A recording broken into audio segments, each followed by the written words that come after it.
बांग्लादेश की पीएम रही शेख हसीना देश में खुद के खिलाफ पनप रहे गुस्से के बीच भाग निकली।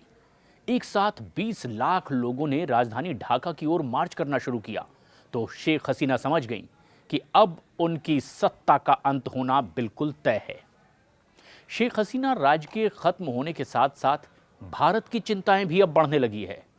वहां हिंदुओं के प्रति बढ़ती हिंसक घटनाओं ने तो अब हर किसी को डरा कर रख दिया है। लेकिन भारत की परेशानी का कारण कुछ और भी है।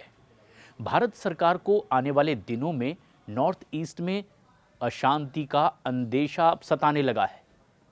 असम के सीएम हेमंत बिस्वा शर्मा ने भी इस बात की ओर इशारा किया है, आशंका जाहिर की है। हेमंत बिस्वा शर्मा ने कहा है कि बांग्लादेश में जो घटना घटी है ये हमारे लिए चिंता का विषय है। बांग्लादेश में जारी हिंसा की वजह से कुछ लोग भारत आना भी चाहते हैं। हमें सीमा का भी बहुत ज़्यादा ध्यान रखना होगा कि भारत की सीमाएं सुरक्षित हो। शेख हसीना की सरकार के समय में नॉर्थ ईस्ट के उग्रवादियों को बांग्लादेश से हटाया गया था, लेकिन हमारे लिए ये एक चिंता का मुद्दा रहेगा कि फिर से एक बार नॉर्थ ईस्ट उग्रवादियों की कहीं घाटी न बन जाए। हेमंत बिस्वा शर्मा ने कहा कि मैं विश्वास करता हूं कि नई सरकार के साथ भारत सरकार नॉर्थ ईस्ट के मुद्दे पर बातचीत करे। उन्होंने कहा कि मेरी चिंता यही है कि 2041 का असम आखिर कैसा होगा। जो आज हम बांग्लादेश में देख रहे हैं, क्या 2041 में असम और बंगाल में भी ऐसा ही कुछ देखने न मिल जाए।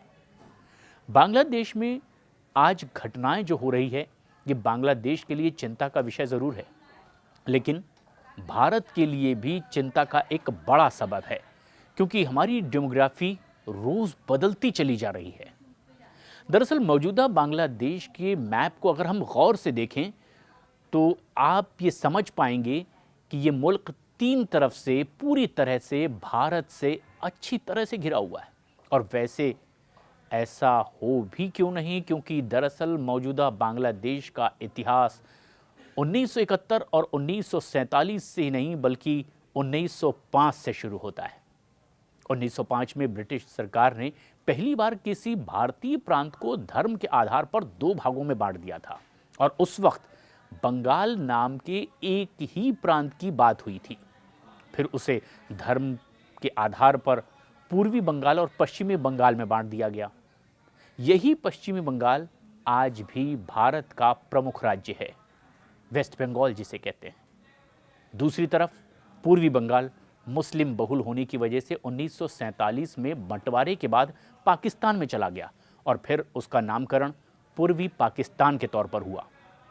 1971 की आज़ादी के बाद से इसे बांग्लादेश का नाम दिया गया और अब एक लंबा वक्त गुजर जाने के बाद जिस तरह के हालात वहाँ पर हैं, माना जा रहा है कि ये सिर्फ बंगाल की आंतरिक स्थिति को लेकर के ही नहीं, बांग्लादेश पर विदेशों की भी नज़र है और शायद इसीलिए वहाँ इतनी बड़ी उथल पुथल मची और अब इसी वजह से भारत भी आशंकित है।